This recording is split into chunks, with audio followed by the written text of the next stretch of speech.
Yeah, that was a really interesting conversation last night with Jack and Tim, and we did get into a lot of stuff.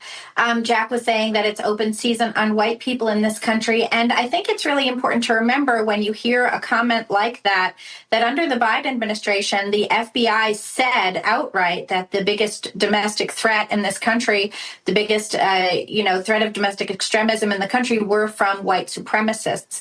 We've had years and years of rhetoric saying that white people are inherently racist, that there's nothing that they can do to undo their racism, that they have to do the work of anti-racism, which means stepping back, which means giving up jobs, which means, giving your alleged privilege in society to people who are, black and brown in this culture. And we've seen that repeatedly over the years with the George Floyd death in, May 2020. That rhetoric really ramped up a lot more. And we saw it throughout that summer, right? I mean, we saw white shop owners in Democrat cities being targeted and harassed essentially for being white while there was a BLM protest going on. We saw Trump supporters being shot because they were white Trump supporters.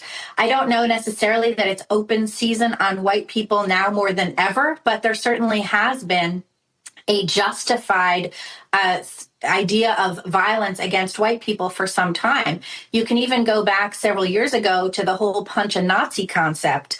And the punch a Nazi concept, maybe it sounds great, like punch Nazis, but when all white people were equated to be Nazis because they can't control their own racism, it becomes, punch white people. And we certainly have seen some of that.